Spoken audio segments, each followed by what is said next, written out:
In this tutorial, we're going to look at SoundCues. Now, we started using Kismet to deal with interactive sounds using an ambient sound toggleable, but that's actually the only sound that you can interact with via Kismet unless you're using SoundCues. So what we need to do is create a new sound cue. So we're going to right click here and choose new sound cue, and we're going to give it a name. And what I'm going to do is recreate the spooky ambience from the previous tutorial in a sound cue, and I'll explain why I'm doing that in a moment. I'm going to call it spooky cue, and you can see it now opens up the sound cue editor. So here you can see all the different objects we've got to play with, and I'm going to pick a random object, and I'm going to add a couple more inputs because we've got 4 of those spooky sounds, and I'm going to attach it to an attenuation object so I can control its min-max properties over distance and whether it spatializes and things like that. And I'm also going to have, if you remember, the ambient sound non-loop had a randomized delay amount, so I could recreate that here and say, okay, you're not going to delay any quicker than 2 seconds or any longer. We'll just, because we're prototyping, we'll just put 4 in for the moment, and I want that to be re-triggered, so I'm going to put in a looping node. So that means every time that comes round, it's going to trigger off the delay again. Then, of course, I want to attach my sounds to this random. So I'm going to select all my sounds that I want. It's all those spooky metal ones. And I've got them all selected. I'm going to right-click here and add them like that. So that's quite useful. What's even more useful is that with them all selected, you can right-click and use them already pre-attached to a random node, because it's something we use quite often. They've helpfully added that functionality in there. So I'm going to preview my sound cue. Now obviously it's got a delay in it, so let's just preview this section just to make sure, yep, okay, it's picking randomly between them. Now the other thing that's we can notice that this box is checked here, which is called randomize without replacement, which is very handy for avoiding immediate repetition of the same sound. So what could happen is the random could choose this sound to play, great, and the next time round the random, because it's random, it could choose to play that sound again. Now particularly with a natural sound, that would be a bit odd. So what we want to do is create a time before it's going to come back and play the same sound again. So if we tick this or check this box, it will play that sound the first time, but then the next time the random comes round, it's only going to pick from the 3 remaining sounds that it hasn't already played. And for instance, the second time round it may play this one. So then it puts that out of the options, and the next time round it's going to choose randomly between those 2. Then perhaps it picks that one. Next time round it's going to play that, and then it will start again. It will put them all back in to the options and choose randomly from between all 4 of them. That's a useful little function there. So we've got a sound cue, and it seems to do what we want, and so we're going to save the package. And then we're going to put it into our level.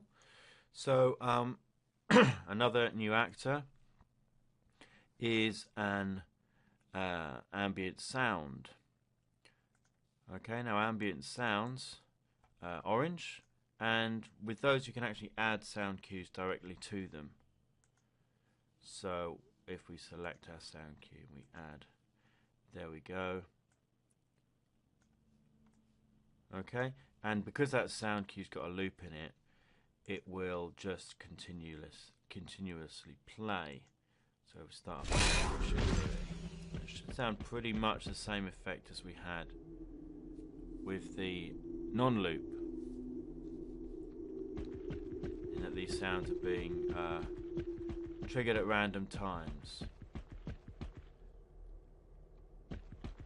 The one difference is that we haven't got pitch and volume variation yet. Okay, so we need to go back to our sound cue, get a bit more variation out of it, and we can do that by adding a modulator. So we'll get that in there. And you can see the modulator allows us to vary the pitch. I think we had it something like that. And vary the volume. Okay, so we've just recreated exactly what we did with the non-loop. And at this point you may be asking, well, okay, why? What's the point? Well, the point is, imagine that this is actually a massive map, and we don't just have one warehouse, but we have 30 or more areas like this throughout the whole game, where we want a similar kind of spooky ambience. Now, we could build our non-loop, and it could be sounding exactly like we want. So we've got a adapter ambience non-loop. So there it is. And then we could duplicate that. So say we want it over in this other warehouse, where we take a copy of that. I'm just clicking Alt to make a copy, just for illustration. And we could put that in various parts of the level, wherever we needed that sound. Okay, so that's not too painful. It's not a problem. So again, why are we using sound? Why am I using a sound cue instead? Well, you may be playing through, and after 40 minutes of play, or after a couple of days of playing through this area, you find that actually it's quite annoying that the squeaky metal pulse happens too often, and it's a bit loud compared to the others, and so you want to change it. So you can go into your sound. Obviously this is blank at the moment, but for illustration you could say, right, well, I want that specific one to be a bit quieter, and I want it to be a bit less frequent than the others, and I'm happier with that. Trouble is, of course, then you need to go to your other non-loops and then do exactly the same with them. So that's going to take a while, particularly if you've got a large outdoor area, and each one of these is your birds congregating around a particular tree, and you've got 50 trees, then that's going to take ages. With the sound cue, we can duplicate all these ambient sounds, but they're all referring to the same sound cue. So if we wanted to make a change and then wanted to update that, the only thing we would have to edit would be our sound cue. Okay, so we could say, right, number 3 was a bit annoying, and we take it down to 0.4, and we could pick that, and we could alter its volume, and get it back to.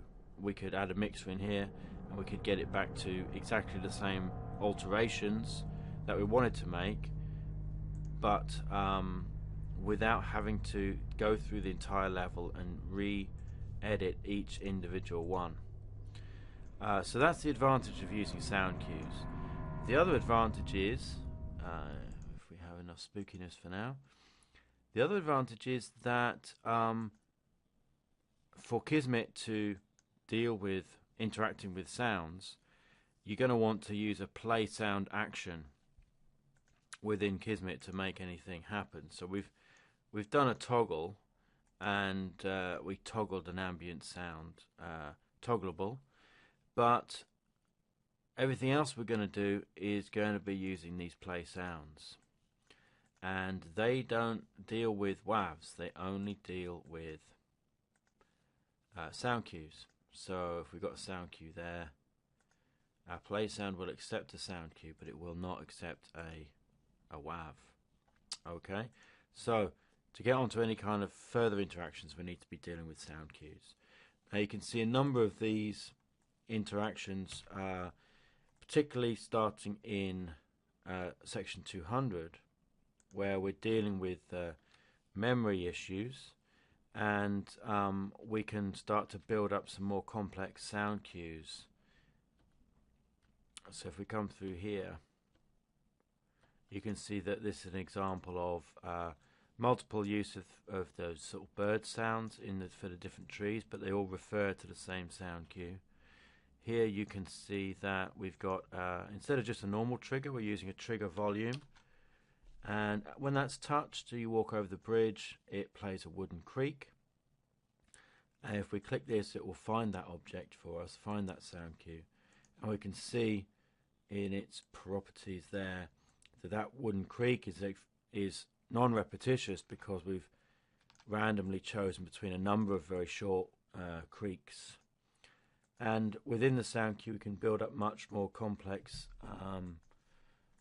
sound interactions. Let's come back out here.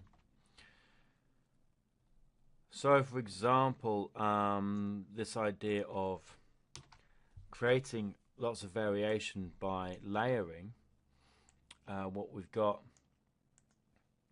here is a sound cue that's built up of explosion sounds and some debris sounds, and they can be recombined in random ways. So each time this sound is triggered, it's modulating the sounds, yeah, but sometimes it's picking explosion 1, sometimes 2, sometimes 8, and it's layering it up, sometimes with each other or with an alternative explosion sound. So although you've only got those 4 in memory, what we're getting is the combinations of those 4, so we're getting lots of different sounds coming out of that.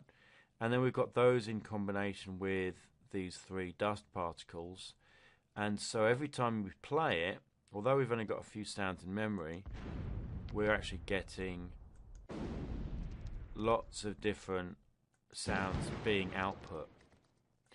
So there's a number of further examples of sound cues in the book that you can explore and start to see what all these nodes actually do.